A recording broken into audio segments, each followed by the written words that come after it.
আসসালামু আলাইকুম, আমি জুবায়ের বলছি। আশা করছি আপনারা সকলেই ভালো রয়েছেন। আপনারা নিশ্চয়ই সকলেই অবগত রয়েছেন যে জামায়াত নেতা এটিএম আজহারুল ইসলামের অন্যায়ভাবে ভোগ করা দীর্ঘ কারাজীবনের অবসান ঘটেছে আজ।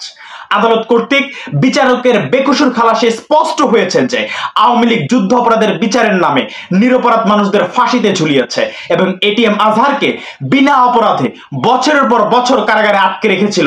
আজ তিনি আদালতের রায়ে মুক্তি পেয়েছেন, কিন্তু আমরা অবাক হয়ে গেলাম যে দখলদার হাসিনার উচ্ছিষ্টভোগী কিছু বামপন্থী গোষ্ঠী আজকে ঢাকার রাস্তায় নেমে এই মুক্তির প্রতিবাদ করছে। আদালতের রায় অমান্য করে, গণতন্ত্রকে পদদলিত করে জামায়াতের বিরুদ্ধে যারা ষড়যন্ত্রের সুর তুলছে তাদেরকে আজই রুখে দাঁড়ানোর সময়। এরা সেই শক্তি যারা একদিন শাহবাগ কায়েম করে নিরপরাধ বিএনপি জামাতের নেতাদেরকে ফাঁসি দিয়েছে। এরা হাসিনার সব মানবতা বিরোধী কর্মকাণ্ডের সাথে হাত মিলিয়েছে। আর কত সহ্য করবেন? বিএনপি জামাতকে স্পষ্টত বলছি, এদের বিরুদ্ধে রাজনৈতিক এবং প্রশাসনিক কঠোর পদক্ষেপ এখনই নিতে হবে। শাহবাগী বাম সন্ত্রাসীদের কঠিনভাবে প্রতিহত করতে হবে, নইলে এই স্বৈরাচার আর ষড়যন্ত্র তারা আবারও মাথাচাড়া দিয়ে উঠবে।